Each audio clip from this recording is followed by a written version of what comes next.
చేసినటువంటి శాసనసభ్యులు నారాయణ గారికి, మాజీ మంత్రివర్యులు చిత్తరంజన్ దాస్ గారికి, ఈ కార్యక్రమం జరుపుకోవడానికి ముఖ్య అతిథి అయినటువంటి మా జయపాలన్న గారికి, పేరు పేరున వేదిక పైన ఉన్నటువంటి ఒడ్డర కుటుంబ సభ్యులందరికీ కూడా నమస్కారం తెలియజేస్తున్నాను.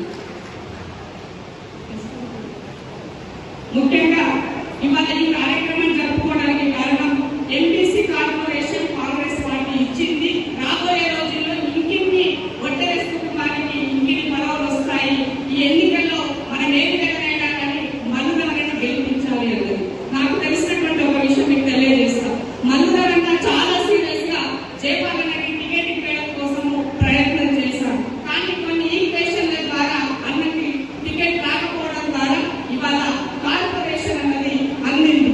రాబోయే రోజుల్లో ఒడ్డెర కుటుంబ సభ్యులకి తప్పకుండా కాంగ్రెస్ పార్టీలో ప్రజాపాలనలో పెద్ద పీట వేస్తారు అని నేను ఒక మీ కుటుంబ సభ్యుల నుంచి వచ్చినటువంటి సభ్యురాలుగా నేను తెలియజేస్తున్నాను. బడుగు బలహీన వర్గాల అంటేనే కాంగ్రెస్ పార్టీ. ఇది మనం అందరం గుర్తుంచుకోవాల్సినటువంటి అవసరం ఉన్నది. ఇవాళ ఈ పార్లమెంట్ ఎన్నిక అనేది చాలా కీలకం. బడుగుల కోసం పనిచేసేటువంటి మల్లుదరని గెలిపించుకోవడం అందరి బాధ్యత. కాబట్టి ఇవాళ ఈ సంఘం నుంచి వచ్చినటువంటి వాళ్ళు, వివిధ నియోజకవర్గాల నుంచి వచ్చినటువంటి వాళ్ళు అందరూ కూడా సీరియస్ గా తీసుకొని అందరికీ కాల్ చేసి మీరు